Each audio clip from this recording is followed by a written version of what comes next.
Anim na individual ang matagumpay na naaresto sa ikinasang buy-bust operation ng Regional Police Drug Enforcement Unit 6 sa Zone 7, Barangay Pulo, Maestra Bita, Oton, Iloilo, dakong alas 2:01 ng hapon nito lamang 5 ng Pebrero taong kasalukuyan. Ang mga suspect ay binubuo na 3 lalaki at 3 babae na kinilala bilang sina alias Geoffrey, 38 anyos at ang kanyang live-in partner si alias Zaza, 45 anyos na kapwa itinuturing na high-value individuals at pangunahing target ng operasyon at residente ng Barangay Hibaw-an Norte, Mandurriao, Iloilo. Kasama rin sa mga naaresto sina alias Mark, 28 anyos, high-value individual, main target, alias Fortunato, 36 anyos, street-level individual, alias Shaza, 27 anyos, dalaga, street-level individual, na pawang residente ng Barangay Hibaw-an, Pavia, Iloilo, at alias Sydney, 37 anyos, may asawa at residente ng Barangay Pulo, Maestra Bita, Oton, Iloilo. Ayon kay Police Major Marvin Villanueva, Deputy Chief ng RPDEU 6, una umanong itinanggi ni alias Geoffrey ang pagbibenta ng ilegal na droga, subalit sa sinagawang masusang investigasyon ay inamin nito ng mga ilegal na drogang na-recover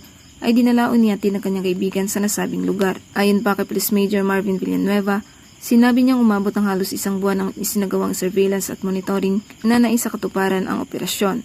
Dagdag pa niya, nagsimula ang pagmamanman sa Mandurriao, Iloilo kung saan dating naninira ng mag-live-in partner, ngunit lumipat ang mga ito sa Oton matapos mapansin ang ginagawang pagbabantay sa kanila. Bukod sa mag-live-in partner, 4 pa sa mga naaresto ang itinuturing na aktibong sangkot sa pamamahagi ng ilegal na droga. Sa buy-bust operation, nabilhan si alias Geoffrey ng isang sachet ng hinihinalang shabu, kapalit ng 14,000 pesos buy-bust money mula sa isang police pusher buyer. Sa kanyang pagkakaaresto, nakuha ang 5 jumbo sachet at isang nut-type plastic na may laman ding hinihinalang shabu. Tigi-isang sachet din ng ilegal na droga ang na-recover mula kina alias Shaza, Sydney, Mark at Fortunato. Nasamsam din sa lugar ang isang digital weighing scale, aluminum foil, mga lighter, gunting na may residue at iba pang drug paraphernalias. Nasa humigit kumulang 220 gramo ang kabuang bigat ng mga nakumpiskang hinihinalang shabu na may estimated standard drug price na 1,496,000 pesos.